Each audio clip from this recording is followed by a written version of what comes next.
Right, so I have watched 100 videos on drums. I've also made a mini series, season 1 of advancing my drums, where I go through everything that the videos have taught me to see if it actually really works. Now, today is just tips and my advice on advancing drums from beginner to advanced and all the progressions in between.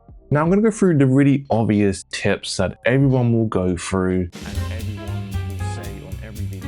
Know the man about drums. The easiest one of them always watch videos. Watch as many videos on drums as you possibly can. That's really it.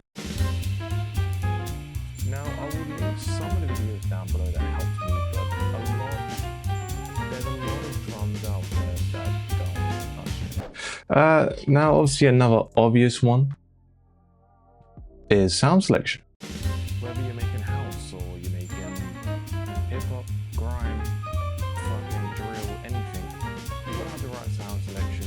The YouTubers that you watch, whether it's, Jay Cactus where he does drill and he has a lot of drill pack, or you watch Lifestyle Did It where he does a lot of R&B and trap, and they all have their own drums that they use as they're all sound designers. So for me, just invest in one of those. Another one is listen to everything you hear like a producer. It's true when they say you will never hear music the same when you are a producer, or when you even start making music, you just never hear that motherfucker the same. But honestly, it's such a good tool to learn drums. It really is. Like for me, I listen to a lot of Pharrell for the past few days, and I made a really good Pharrell drum pattern, which I really love his drums in general. I really love the 90s and the early 2000 drums.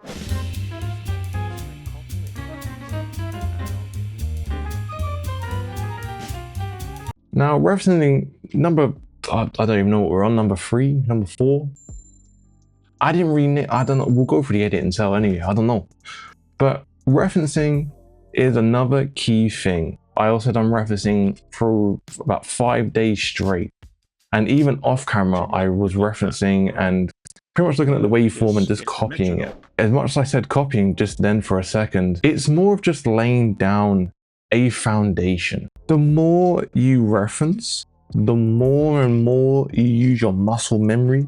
That's not right, yeah, muscle memory. With muscle memory, you're able to just know the right place at the right time without even thinking about it. So let's say you go onto a drum pad, you know exactly when you're hearing the beat, it's that. It's literally what you've just done. With everything, this also goes on to layering, which is my next thing. Layering is what makes your beat you. Now, take the song Espresso by Serena Carpenter. Her snare was layered at least 4 times when I tried to remake that. 4 times. And even a YouTuber that I watch, which is Bad Habits, literally had a snare and 4 others down it to make it sound great and different and unique. He literally done that. And I was like, fucking shit, like I'm missing out, because these are industry producers using a bunch of snares and claps just for one little snare. That's why I always say listen as a producer, because when you listen, you hear different sounds. Different sounds, which when you go to use just one snare that's in your little drum kit that you've had for 2 years. Now, percussion. Do not underestimate the use of percussion, or just percussion in general. For me, percussion creates bounce, it creates energy, it creates so much rhythm, it just creates everything known to man possible that makes a song different and not bland and boring and, well, just boring. But yeah, even with the percussion, you can use it again, and it's a bridge, pre-hook, outro, intro, whatever, like you can use it in there. But also you can have it in the background, which creates something completely different. If you want to learn drums, you gotta put in the time, big boy, right? Go to Splice, grab a bunch of loops. This is literally what I did for 7 days. I grabbed a bunch of loops, and for 6 hours a day, I was remaking every single loop that I got with the right sound, with the right rhythm, obviously the right tempo, and just the right bounce, and try and create basically beat for beat, drum for drum, you know? And then I'd add my own flavor to it, where it would be percussion, or it would be changing the kick here and there, or leaving it out, or just creating something different to make it my own. Yeah, but these are my tips that kind of helped me. These are my tips. Now, these are what I just told you, everybody's tips. These are mine, broski. So for me, tip 1 is to do both MIDI and audio. Now, what I mean by MIDI and audio is, you know, with the channel rack and the piano roll where you write in the drums, it's great, it's fantastic, it's brilliant. It's a very easy way to make drums. It lays the foundation, it's great. But what I've started doing, and I've even made a series, I've made a series and everything at this point, is using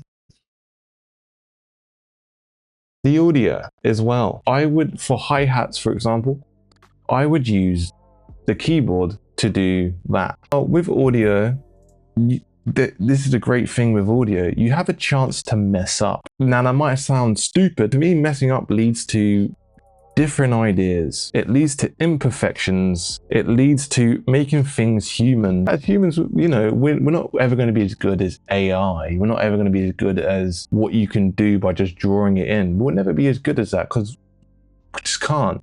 And no two humans are the same. So when you do it, it's unique to you, it's different. But obviously these mistakes lead to something brilliant, you know? It leads to great things that you can just put into your music. I don't know why it feels better. It just does. For me, it sounds better. You probably don't even hear a difference, but I think as a producer, you know what I feel, right? Where, like, I don't know, you can do 2 chords on a keyboard and it'll feel like the best type of music ever. Even though it's only 2 chords, but then you write it in, it doesn't feel the same. Now, this is what I've been doing, this is what I've been implementing in every song to basically feel unique and be creative, is to beatbox to my melody. Now, what I mean is, I would go on my phone, I'd record me beatboxing to the melody. So I'll go over and over and over again on like a 4 or an 8 bar loop of my melody that I've made, and I would just beatbox. I'd go then I'll put it into FL Studio, put it in there, and basically use that as my reference. And I would do multiple layers, and I'll do multiple times where I'll just record over it constantly just record over it. I don't care about no tempo. I don't care about no BPM. I don't care about nothing, bruv, other than just trying to be creative and trying to be unique. So I will just, and I'll put it in there. And when I do that, that'll be like the hi-hats, or, you know, how I want the snares to be, which what I was doing there. And then I'll record another one where it'll be, I don't know, the drum, like the actual kick. It makes it so you're referencing your own drums and it's unique to you. Now, it also helps with the idea of percussion. And a lot of times I will do the percussion on my phone as well. And I will copy that and do whatever. I would use that percussion in the recording. And for me, it creates a quite fun loop as well. Like, you have a great loop as well. Now, my last tip, but kind of not a tip, but advice, or however you want to call it. Don't look at mixing as just an essential part of music. Look at it as an experiment. Look at it as a science experiment.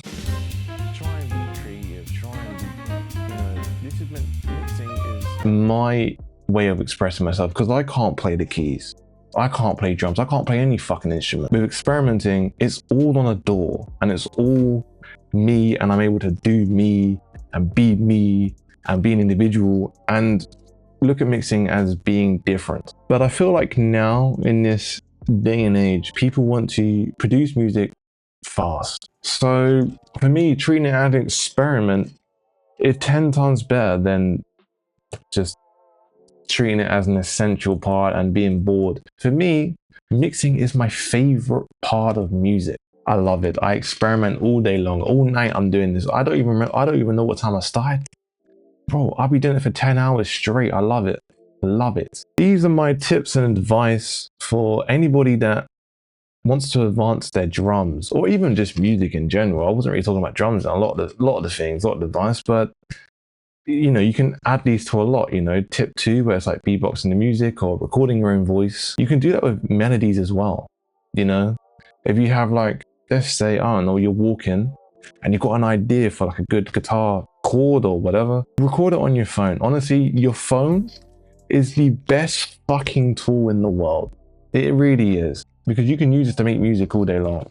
You're on a train journey and you got that, oh, you might look crazy, but fuck it.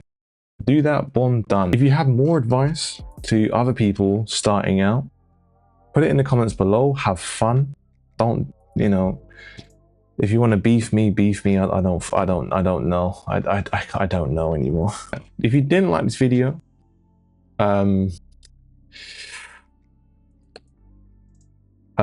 just tell me what I can do better. But you can block me, unsubscribe, dislike, but please just tell me what I can do better before it even happens. But if you did like the video, like, subscribe, dap up your mum for me, and have a good day.